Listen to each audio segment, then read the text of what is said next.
going on? Welcome back to United View. Welcome to another preview against Forest. To try and get 4 on the bounce at the City ground.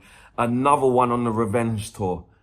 We want to complete this revenge tour. We want Frank to cut his hair, but more importantly, we want our team to turn around. That's what we want. And listen, the City ground is no joke. Sean Dyche, he's been talking. He's been saying, listen, it was just a bit of clickbait. You know, he was obviously on the overlap, those infamous quotes when he said that he would get more out of Man United if he played a 4-4-2. You know, that was put to Amorim. Amorim said, listen, man, like, I know Sean Dyche's the manager. I know Sean Dyche's the pundit. And like, if you're a pundit and you don't say strong things, like, I don't want to watch you either. Like, I'm the same.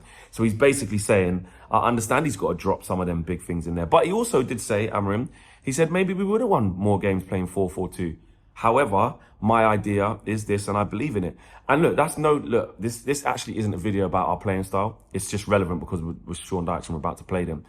But we all know that if we would have not have made such a drastic change to our formation when Amorim got in, the players were used to playing with a back four, with 3 in midfield, etc., or whatever. So they probably would have got more points and not finished 15th. But now, what Amorim's point is that we're now into the bit where the players are starting to understand what he's saying, what they're demanded of, and they're starting to carry out the instructions better, which obviously would come with time. So that bit's fine. But Sean Dyche, we need to humble him.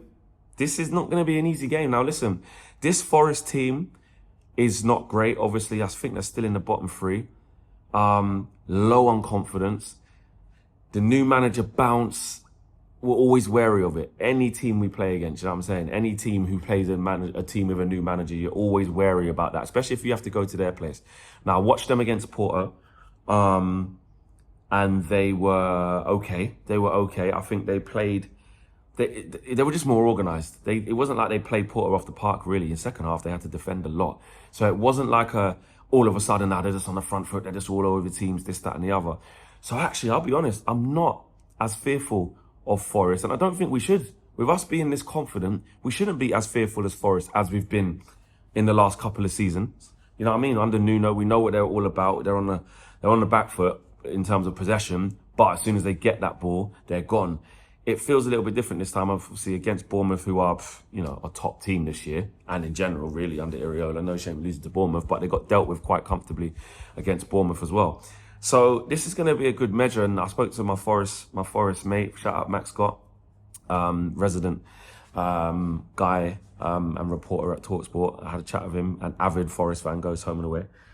He was sort of saying he thinks, that he can't see them beating us this time. It's going to take a while to get going with Sean Dyche. But listen, Sean Dyche needs one. Amorim needs to do him over. Do you know what I'm saying? But more importantly, we do. In terms of the team, I think we're in a good spot, where like we pretty much know the locked-in players, and we agree with the locked-in players. There's a few players that's like, you know what? You obviously know Lamans is locked in at this precise moment. Luke Shaw's locked in. Delict's locked in. Maguire and Yoro in and out, but Maguire's still a doubt, so it'll probably be Yoro. You know Ahmad's locked in at right wing back. Midfield, you know it's Casemiro and Bruno locked in. You know on the right 10 it's Brian Mbumo locked in, up for Player of the Month, by the way, which definitely should get it. The left 10, depending on the game, it's usually Cunha locked in. Do you know what I mean? Now, he does like Mason Mount to start, though, but Seshko is starting to get going, so that's where there's a few, depending on the game. But I don't mind it. I don't mind it at all. I mean, for this game, I wouldn't mind seeing what we saw in the last game against Brighton. There's no reason not to start same front 3. Obviously, the only reason Mason Mount's back, he might want a little bit. We're away from home. He might be a little bit nervous. I saw Ruben's comments talking about we're not the same team at home as we are away. We have to control the environments better. Would playing Mason Mount, if he's back going again with Cunha up front and Mbuma, would that help us control the environment better? But I don't know. I think that we don't necessarily need to look at Seshko as someone that's like not going to help us control games or not going to help us. He's a focal point. He can control the ball. He can bring players in. He can be a link man. He can do it. He can do it. Do you know what I'm saying? So I think go with that same front 3, man. I don't think we And I don't think we need to pay that much respect to Forest. What we're not used to is like, you know, not, we think about the other team. Like obviously because we've been in such bad form up until recently, we're just so concerned about all the other team's threats. I was listening to Morgan Gibbs-White talking in his you know, like an interview, I think it was with Sky. I don't know how his fans would have felt about it, but he was bigging us up. He was like, it's great to see them playing like this. That's what the league's been missing, Man United like this.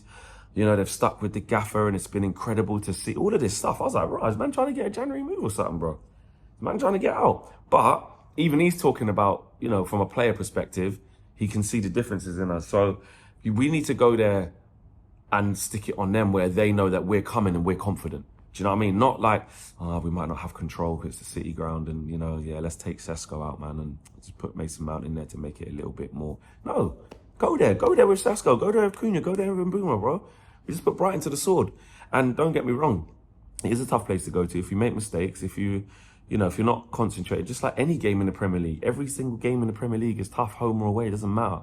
Whether you face the top, the middle, or teams in the relegation zone, every game is hard in the Prem. Anyone can beat anyone, mostly. Do you know what I'm saying? Or anyone can surprise anyone at any moment. I'm saying, go there with pretty much, I would like to see an unchanged team, actually. Yeah, what's the team that started? Yeah, unchanged team. Could we see the first unchanged team in a while? Now, Ruben doesn't tend to do that. Do you know what I mean? So one of the stats guys could probably help me out in the chat, in the comments.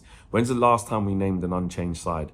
It doesn't feel like many times at all under Ruben Amorim. Definitely not last year when we had to, you know, rotate so much with Europa League. And even this year, I feel like there's always one or two changes. But I don't feel there's any need for any changes, bro, going into this game. I actually don't. Like, what's the reason? What's the reason to change anything? Mazraoui's in there, but I don't see why, unless he wants a little bit of physicality and you can't play Harry Maguire. Do you just put Mazraoui in the right centre back? Do you change Dalot for Dorgu? Dorgu a bit more attacking, not really, but he's left-footed, could put more crosses in. I don't know. It's apples and oranges, isn't it? It's small potatoes, it's small fry. But the main team should be locked in. I don't see there being any reason whatsoever, really, why. Predictions. I'm going to go for a win. I'm going to go for a win again. The 2-1 is just always locked in it. It don't feel... I still feel uncomfortable predicting 2-0 and, you know what I'm saying? I think we can still concede silly goals. Maybe a 3-1. I do have a feeling, I'll just be honest, I do have a positive feeling that we'll be all right. Obviously, football can change. You don't know. You get the feeling that we are, but I just feel confident, and I feel like we're confident. Do you know what? I'm gonna go 3-1. I'm gonna go 3-1. I'm gonna go. That's my honest feeling. Something just feels like 3-1. So let's see. But go there and put a marker down. And my days, man. If we win this game, the momentum going into that Spurs game, you know what I mean? For the 5 in a row, scary. But let's just rein it back in. Sean Dyche, you know what I mean? Man camped out behind the ball, good from set pieces. It's a whole different task. Let's just win this game, and I think we will. Man United 3, Forest 1 I'm going for. Hopefully I'm right.